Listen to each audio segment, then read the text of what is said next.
বিসমিল্লাহির রহমানির রহিম।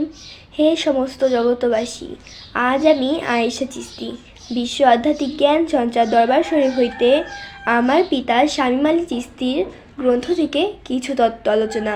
গ্রন্থটির নাম হলো শরীয়তের পেট থেকে হাকিকত ও মারিফতকে উদ্ধার। আজকের আলোচনাটি যদি সকলে মনোযোগ সহকারে শুনেন তাহলে সকলের কাছেই ভালো লাগতে পারে।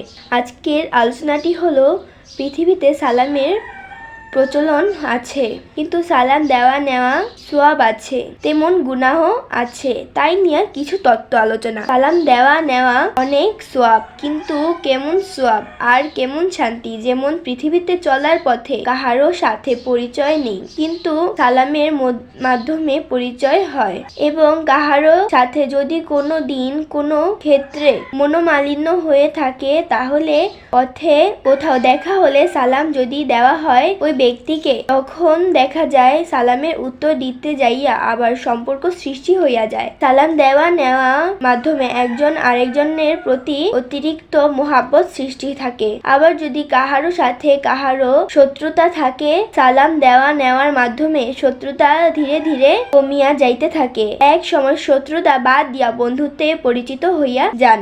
এই জন্য সালাম দেওয়া এবং নেওয়ার একজন আরেকজনের প্রতি আল্লাহর তরফ থেকে নাজিল হয়। অনেক বিশৃঙ্খলা হইতে সালাম মানুষকে সুশৃঙ্খলা রাখে। তাই সালাম দেওয়া নেওয়ার মাধ্যমে শান্তি ফিরে আসে মানুষের মাঝে। আবার সালাম দেওয়া বৃহৎ গুনাহের কাজ। সালাম খুব বুঝিয়া শুনিয়া দিতে হবে।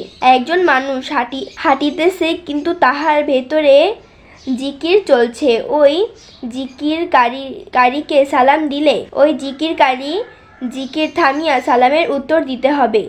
তখনই যিনি সালাম দিয়েছে নেকের আশায় উল্টা গুনাহগার হইয়া গেল। কোনো ব্যক্তি আল্লাহর ধ্যান আছে, সেই ব্যক্তিকে সালাম দেওয়া যাবে না, দিলে গুনাহ হইবে। কেহ আল্লাহর বাণী ধ্যান খেয়ালের সাথে শ্রবণ করিতেছে, ওই সময়ে সালাম দিবে না।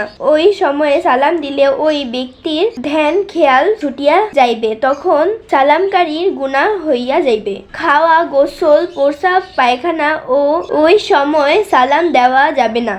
এইসব বুঝিয়া চলিবার তৌফিক দান করুক, আমিন। তো হে সমস্ত জগতবাসী, আজকের আলোচনাটি এতটুকুই। আশা করি সকলের কাছে আজকের আলোচনাটি ভালো লেগেছে। যদি আজকের আলোচনাটি সকলের কাছে ভালো লাগিয়া থাকে তাহলে সকলেই আমার এই চ্যানেল, যদি কেউ নতুন হইয়া থাকেন, আমার এই চ্যানেলটিকে সাবস্ক্রাইব করে রাখবেন। সকলেই ভালো থাকবেন, সুস্থ থাকবেন। আল্লাহ হাফিজ।